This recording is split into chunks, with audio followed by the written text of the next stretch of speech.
बाकीचे आवाज बंद. ज्यावेळेस बंदोबस्त येतो त्यावेळेस ते काम सोडून बंदोबस्ताला यायला लागतं.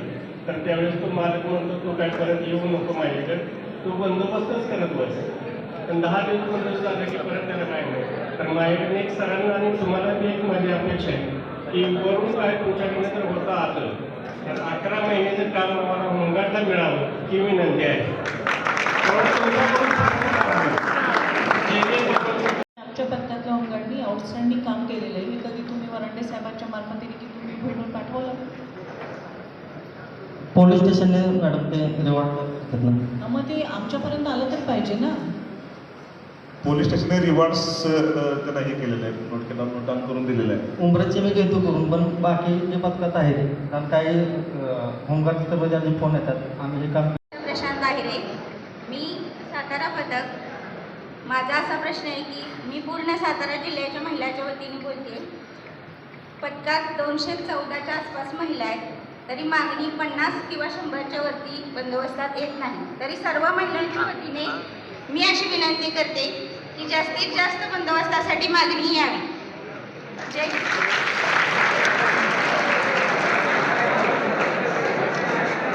सध्या पुरुष आणि स्त्रिया यांचे संख्यात्मक जर आपण परिमाण काढलं तर ते 6:1 आहे. म्हणजे 6 पुरुष होमगार्ड आणि 1 महिला होमगार्ड असं ते प्रमाण आहे. आणि बंदोबस्त देता वेळी आता पुसेगावचा बंदोबस्त आला 400 पुरुष आणि 100 महिला मागितल्या. म्हणजे 20% ते प्रपोर्शन निश्चितच वाढले. जे 13% येत होतं ते आता ते 20%वर गेलेलं आहे. तर काही वेळेला जिथं 800 असतं तिथं 150 वगैरे आपण हे करू की जेणेकरून हा जो बॅलन्स आहे 6:1 हा मेंटेन राहायला पाहिजे. पुरुषांना पण वाटतं ना की बाबा आपला पण टर्न आला पाहिजे. जय मॅडम, अभिजित संजय पाटील, उमरत पथक प्रभारी अधिकारी. जे आपण बंदोबस्त करताना जे आपले होमगार्ड जे काम करतात तिथे ह्यापूर्वी 7 बुधवार होत्या तेव्हा क्राईम मीटिंगला वगैरे सगळं होमगार्डचे सत्कार वगैरे व्हायचे किंवा प्रमाणपत्र द्यायचे. ते आता ह्या 3-4 वर्षात तसं काही होत नाही. जे होमगार्ड काम करतात ते तुमच्याकडून प्रश्न असा आहे की होमगार्डला पोलीस भरतीमध्ये जे 5% आरक्षण दिलं जातं, तर जे अगोदर सदस्य नोंदणी होमगार्डची व्हायची ते कमी प्रमाणात राहायचे. इथून पुढे होमगार्डमध्ये तुमचा मुद्दा समजला. हां सर, आपण निश्चित याबद्दल मान्य महासभाशी यांना याबद्दल कळवू. हॅलो सर, माझी एक अशी विनंती आहे सगळ्यांनी की आम्ही आज होमगार्ड 58 वयानंतर आम्ही रिटायर सगळे होतो. तर नवीन मुलं 3 वर्षानंतर भरती केले जातात आणि त्याच्यानंतर ज्याला 58 वय झाल्यानंतर त्यात एक 20 लोक काय 15 लोक रिटायर होऊन जातात. तर काय झाले सर, आम्ही होमगार्डपैकी एकाही होमगार्डचा लिफाफा आज अखेर कार्यालयास काही मिळालेला नाही. त्यामुळं होमगार्डचं असं तर कोणी लेखी अडचण काही केलेली नाही, परंतु तरीसुद्धा आपल्यापैकी कुणाला या ठिकाणी काही अडचण व्यक्त करायची असेल तर त्यांनी हात वर करून उभं राहायचं आणि पण तुम्हाला आम्ही ती अडचण विचारतो.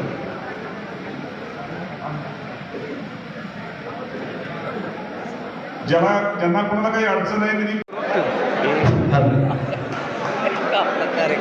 काय म्हणतोय तो? काय अडचण आहे आधी नाव सांगा आणि मग बोलायचं. पथक आणि नाव. जयंत मांजे, माझं नाव अनिकेत कदम, पथक. होमगार्डची एक समस्या आहे की सरकार आपण म्हणतो की महिलांना एक महिन्याला 1500 रुपये अनुदान मिळते. एक महिन्याला वार्षिक म्हणजे वर्षातून त्यांना 10,800 12-15 असू दे. हा ठीक आहे, पुढं बोल. हा 18,000. 18,000. मॅडम कसं आहे की आपल्या होमगार्डला आपल्या काय लाडक्या बहिणी आहेत त्यांना सरकार महिन्याला काय 1500 रुपये देत आहे. तुम्ही फक्त तुमचा प्रॉब्लेम सांगा आणि डिसिप्लिन मेंटेन करायचं. खांद्यावर हात ठेवून तिथे बोलायला विठ्ठल नाही आहे तुम्ही. Proper discipline maintain.